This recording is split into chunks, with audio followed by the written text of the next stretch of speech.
Choosing a life partner is a very responsible step because this person can become the love of your life or a true nightmare. Today's case concerns precisely the second option, which has become a true madness. For a woman, pregnancy is usually a joy. Unfortunately, not everyone shares this view. In such a situation, the good news can become an occasion for bloody revenge for some. Angel Ormston was born in 1975 in a quiet suburb of Mentor-on-the-Lake, Ohio. In this community, of approximately 7,000 residents, everyone knows each other. The children of the families got along well and grew up together, their daily routines very similar. Even the local high school was the only educational institution for most of the town's residents. Angel was a sociable and cheerful woman. She loved to drive around with her friends, playing loud music. The favorite meeting place for local teenagers was a large shopping center in the neighboring larger town. There were restaurants, movie theaters, and shops of all kinds. No wonder Angel found a part-time job there. She was hired at a fast food restaurant. In the summer of 1992, she was preparing for her final year of high school. This part-time job gave her the opportunity to earn money for her expenses and save some money, as she wanted to go to college. Angel's daily routine followed the same pattern every day. She worked in the morning and rested and spent the afternoon with her friends. On a Friday evening, July 31st, 1992, 17-year-old Angel wanted to go to the restaurant where she worked to get her pay and do a little shopping. She promised to be back before closing time, but she was very late. Her mother, however, wasn't worried and simply went to sleep, assuming Angel was out with friends and would be back later. When the woman woke up the next morning, she didn't see Angel in her room. But that didn't worry her much, since her daughter had stayed over at friends' houses several times before. It was the weekend and school holidays, so the mother pushed away all bad thoughts. There was no crime in this close-knit community. The young people visited each other, without Angel always informing her parents, which was perfectly normal. She didn't want to put pressure on her daughter, so the high school student was free in many ways, which suited her independent nature. Her youth passed without any particular restrictions. Her mother was very flexible in her upbringing and tried to resolve conflicts. Her father was a long-distance truck driver and therefore away most of the time, including during this time. Although the Ormstons had no strict rules, not even a curfew, disturbing thoughts involuntarily entered the mother's mind. Angel was gone all Saturday. When the mother woke up on Sunday morning and again didn't see her daughter, she began to worry. She called all the families she might be staying with, and her older brother drove to the shopping center where she worked. When the young man arrived at the parking lot, he immediately became uneasy because he recognized his sister's Honda Civic. He went to the car, hoping to see Angel inside, but she wasn't there. Instead, his sister's purse, her brush, and other personal belongings were lying on the driver's seat. It looked disturbingly like she had suddenly disappeared from the car. He hoped to meet her at the burger bar where she worked part-time, but was immediately told that she hadn't been there for a few days. The young man then immediately turned to his mother, who was driving to the mall. The woman wanted to pick up her daughter's car and at the same time find out what was going on. She continued to push away frightening thoughts and hoped it was all just a series of strange coincidences. Most of the time, Angel stayed at her best friend Stacy's house. Coincidentally, her mother couldn't reach her family all day. This calmed the woman, who assumed that Angel was with her friend, but her concern gradually grew. The mother took the car and searched the mall for her daughter, but found no sign of her. She wasn't there. Acquaintances she could reach hadn't seen her since Friday. Worst of all, by 8 p.m., she hadn't been able to reach any of Stacy's friends. Finally, the mother decided to take action and reported her daughter missing to the police. Although she was last seen on July 31st, Jackie didn't go to the police until August 2nd. This decision immediately aroused the police's suspicions, but the mother justified the long delay by saying that she believed they had to wait 48 hours before filing a missing person report. She described the missing woman in detail, her lifestyle, and the relationships she knew about. The woman insisted that until the last moment, she hadn't even been worried that something might happen. They finally managed to reach Stacy on Monday morning. She confirmed the fears, saying she had spent the entire weekend with her sister and hadn't seen Angel. She was shocked to hear that her friend hadn't appeared for more than 2 days. Stacy called several mutual friends, but to no avail. Her mother then contacted the police again and provided new information. The local police station began a search for the missing girl. Initially, Angel's car was thoroughly inspected, but there were no signs of a struggle inside. The car was in normal condition, with no traces of blood, break-ins, or theft. According to the police, the student had left the car voluntarily. Given her age, it was suspected that she might have simply run away from home, but her mother refuted this version, citing her good relationship with her daughter. Angel wasn't addicted to illegal substances and had always been quiet, even as a teenager. Despite her independence and love of freedom, she wasn't prone to running away from home. There were no signs of such an incident. On the contrary, the girl was making plans for the future, which included studying at university. She worked hard for this. After discovering all this, investigators suspected that Angel might have been kidnapped. Numerous fingerprints were recovered from the car's interior. There were dozens, but after review, it turned out that they all belonged to family members and close friends. Nevertheless, all the people had to be checked to eliminate them from the list of suspects, as there were no other leads. The investigation began with Angel's father, a long-distance truck driver, but he was quickly removed from the list. He had a solid alibi, which was confirmed. At the time of his daughter's disappearance, he was in another state. Next, it was the mother's turn. The woman immediately aroused great suspicion when she refused to take a lie detector test. This reaction was so unexpected that it caught the attention of investigators. Other suspects were immediately ruled out. The investigation focused on the woman. Law enforcement officials emphasized that the mother waited a long time before contacting the police. The fact that the mother retrieved her daughter's car from the parking garage as soon as she found out about her aroused even more suspicion. Could she have done this to destroy possible evidence? Police were unable to force the woman to take a polygraph test. There was also no physical evidence against her. So, investigators continued their investigation, but from that point on, the missing woman's mother was the prime suspect. According to the woman, the last place Angel planned to stop by that evening when she left home was a burger bar. However, after consulting with the staff who worked there that evening, it turned out that the young woman had not shown up for work to collect her wages.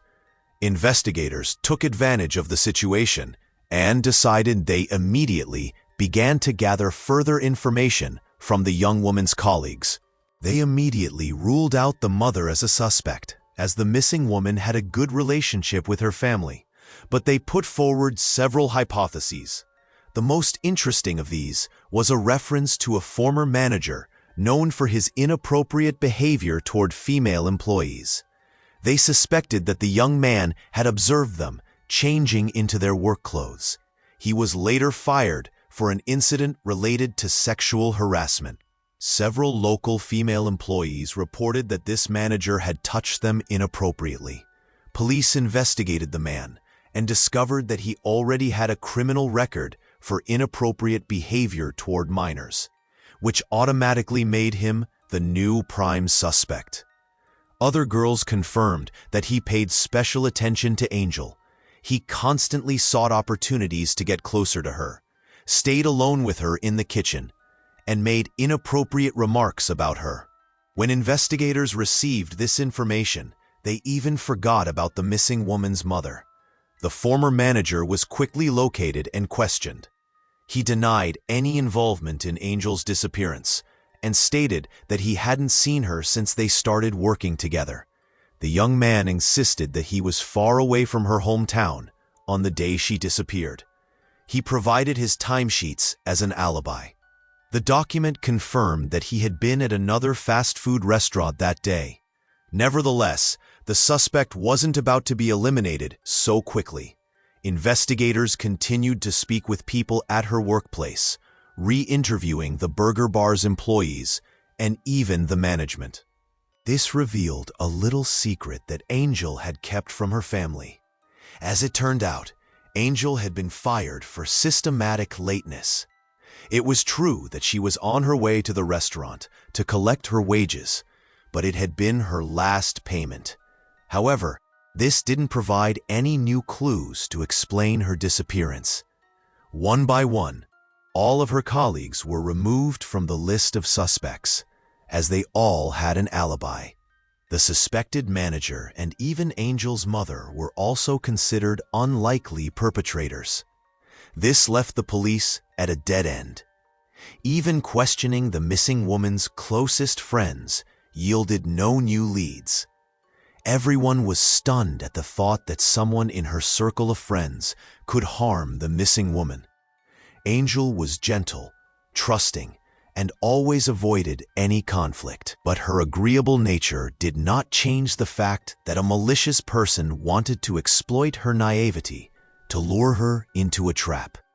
Too much time had passed, so it was now presumed that Angel had died. During all this time, she had not contacted anyone, had not appeared anywhere, and had not used her money. Given these facts, the police began to re-examine her immediate environment, since in such crimes, the closest confidants are often the perpetrators. Now her best friend, Stacy, became the investigators' target. They had already spoken with her, but only very superficially. The conversation with her lasted more than 4 hours. From the beginning, the young woman showed great cooperation, but denied any involvement. She was removed from the list of suspects when Stacy presented an alibi, which was confirmed. She had spent the entire weekend at her sister's, and the girls were within sight of each other the whole time, as they had cooked together. The police then tried to find out if she knew anything about Angel's relationships with men. Stacy confirmed that her friend had recently had her eye on a young man named Mark Sotka. He was a 19-year-old man who had graduated with honors from high school shortly before the events, the same school the girls had attended. According to Stacy, Angel had long been in love with him and even hoped for a serious relationship. She was quite reserved, especially around boys, so only Stacy knew about Mark. She hadn't even told her mother. During this interrogation, Angel revealed an even more shocking secret. According to her, Angel had found out about her pregnancy shortly before her disappearance. The friends had discussed this possibility several times. Angel hoped that if she told Mark about the future child, he would accept her and the child, seeing it as the possible beginning of a life together. Stacy was skeptical, but her friend had convinced herself that she could now start a family with the man she loved. The investigators were in no hurry to speak with Mark, but wanted to prepare themselves first and examine his biography. Apparently, the young man was not ready to become a father. Shortly before Angel's disappearance, he had enrolled at university. It was suspected that Angel was just a summer fling for him, after which he would concentrate fully on his studies. Nothing compromising could be found against him. The man had no criminal past. On the contrary, he had an impeccable reputation at school. Mark was then summoned to the police station to speak with the young man. When he arrived for questioning, the boy was very surprised to find himself a suspect in Angel's disappearance. He denied any involvement and also refuted Stacy's claim that they had been in a relationship. When he heard that she might be pregnant by him, the boy just laughed and dismissed it all as inventions by her friends. Mark said that they had indeed had a brief affair at the beginning of the summer, only having casual sex once, and after that, they never saw each other again. He couldn't have planned anything with Angel because he had already been dating another woman for 2 years at the time. Of course, he needed evidence and a solid alibi to confirm his statement. According to the young man, he left work at 5 p.m. that day to go to the mall. There, he planned to buy a gift for his lover and then meet up with friends at a pizzeria. The police began to carefully verify the young man's statements. He worked at a car dealership, and his hours were confirmed by his time card. They then found a receipt confirming the purchase of the gift. Several friends from his circle of friends testified that Mark had been at the pizzeria. All of this lasted until around 9 p.m. The only discrepancy was that some employees at the establishments he had visited that evening did not remember him. However, the young man agreed to take a lie detector test and did so without any major problems. No evidence of his involvement in the crime was found. Mark was removed from the list of suspects. The investigation stalled again, and investigators had to return to their original suspicions, which involved an escape or kidnapping. When they discovered that Angel might have been pregnant, this only reinforced the police's suspicions. The family might have been against having a child at the age of 17, which is why the student might have fled to start a new life alone with her baby. But even these versions brought investigators no closer to solving the disappearance. After several weeks of searching, an interesting piece of information came in. One of the inmates at the Lake County Detention Center told them about an escort who worked on the streets of Cleveland. He insisted her name was Angel. The description fit the missing woman very well. According to him, she had been picked up by a well-known pimp. The criminal operated in Cleveland and had organized a private club on the outskirts of the city, to which he lured young workers. The women were held captive using criminal methods. The location was identified, and a raid was decided upon. The inmate's tip was confirmed. Police stormed the building and found several young women, including teenagers. Many reported being held with violence and threats. Among them was a blonde woman named Angel, but she refused to answer the law enforcement officer's questions, so she was taken to the police station. She did indeed look like the missing person posters, but she had no identification with her. Investigators asked the mother to come and identify her daughter.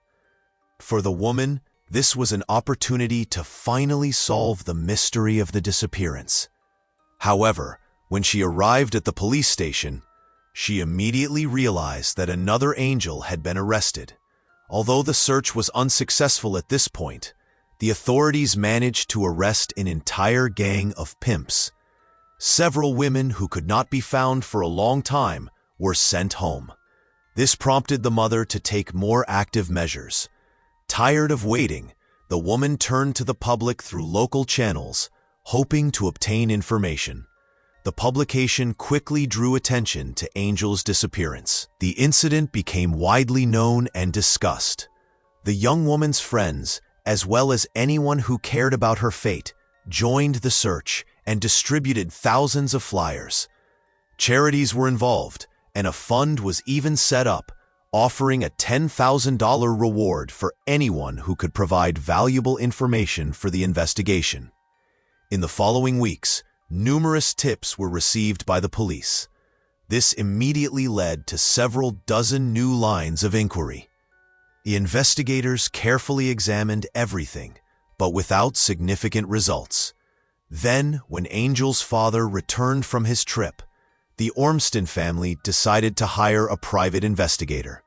The man was convinced that this would help them find his daughter, unlike the helpless police. The investigator worked hard but learned nothing new. 3 months passed without any news of Angel. By this time, her friends had finally given up hope, but not her mother. The woman even changed her answering machine message, addressing her daughter in the hope that she would call one day. She didn't believe anything could have happened to her. Against this backdrop, the entire city criticized law enforcement for their lack of progress. The pressure forced them to repeatedly review existing data and suspects. Finally, investigators focused on a man who was engaged to Angel's best friend. He stood out from the crowd for his obsessive desire to find out what had happened to Angel, as well as his overly active criticism. His name was Candle. He was 11 years older than his fiancée and seemed like a suitable suspect. Despite his desperate interest, he gave no information to investigators or the media. It was suspected that he had tried to develop a relationship with Angel and had been rebuffed, which may have led to her kidnapping or even murder. As it turned out, Candle was working at a mall shoe store on the day of her disappearance. He also had a confirmed alibi, but after work, the suspect could have done something, and he was nearby. The man granted access to his car, but nothing was found during the search. The investigation stalled again. It wasn't until December 15, 1992, 4.5 months after the disappearance, that a townsman went hunting with his dog. As they wandered through the woods, the animal became suspicious and led its owner away. The witness reached the vicinity of a drainage ditch, where the hunter discovered something wrapped in a sheet and tied with string. Upon closer inspection, he realized that a human hand was protruding from the bundle. The man immediately alerted the police. Police officers found a body. She was in an advanced state of decomposition. Identification was only possible thanks to dental records, which confirmed that the missing person was 17-year-old Angel Ormston. On December 16th, the young woman's family was informed of her death. The autopsy revealed a head injury caused by a blunt instrument, which, unlike 2 stab wounds to the chest, was unlikely to have been fatal. Both were inflicted with great force and struck the heart, causing the victim to bleed to death very quickly. Due to her state of decomposition, it was difficult to determine what had happened to her. But a thorough examination found fibers resembling the pile of a blue carpet. Police focused on searching for a carpet in Angel's home, as well as the homes of her friends and acquaintances. One of the places of interest was the house of Mark Sotka, with whom she was likely pregnant. At the time of the murder, it was empty because it was for sale. However, there were witnesses who had seen Mark with a woman matching the victim's description. This was odd, as the family claimed that only the young man's mother had a key. By this time, the property had already been sold, but the new owners allowed investigators to examine it. Most of the rooms had been renovated, except for the basement. Upon going downstairs, the police immediately discovered a blue carpet, reminiscent of the hair found on the victim's body. In the laundry room, they found a clothesline similar to the one the perpetrator had used to tie the body. The owners confirmed that it, like the carpet, had been left behind by the previous owners. The items were taken for examination. The microscopic fibers and the string matched the items used in the murder. A bloody fingerprint was also found in the basement. 5 months after Angel Ormston's disappearance, on December 31, 1992, 19-year-old Mark Sotka was arrested on suspicion of murder. Upon his arrest, the young man claimed that the police had no evidence against him because he wasn't the person they were looking for. He immediately refused to cooperate with the investigators. The detectives then conducted a more thorough examination of his car. They discovered that he had attempted to clean the interior, but a few small drops of blood remained. During interrogation, the young man was able to break free thanks to ample evidence. He confessed to doing something he described as stupid. When asked to give a more detailed account, he confessed to Angel's murder. According to Mark's testimony, he had invited her to the house to have sex with her again, but that evening, things didn't go as planned. Unexpectedly, she confessed to him that she was pregnant and that Mark was definitely the child's father. All this triggered a fit of uncontrollable rage in the young man. He demanded an abortion, but the woman refused.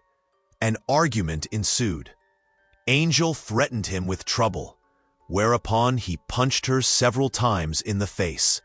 The woman fell to the ground. The man took a knife from the garage, returned to the basement, and stabbed her twice in the chest. Then, calmly, he drove to his friend's place at a pizzeria, chatting, laughing, and joking, acting as if nothing had happened so as not to give himself away. When he returned that evening, he wrapped the body in a sheet, tied it with a clothesline, transported it in the trunk of his car to a wooded area, and left it in a ditch. Afterward, Mark returned to the house, removed the traces of the crime, and cleaned his car. After a 5-month investigation, the murderer was finally caught. After interrogation, Mark was charged with first-degree murder. He showed the place where he had discarded the knife he had used to inflict the injuries, but despite an intensive search, it could not be found. However, even without the knife, the young man had hardly any chance to defend himself. The motive for the attack was the woman's pregnancy, which hampered his future plans. Mark had no plans for this woman and wanted to continue his relationship with another woman. In February 1993, the defendant formally pleaded guilty to the maximum sentence then in force in the state. He was sentenced to life imprisonment, but even received the right to early release after 30 years.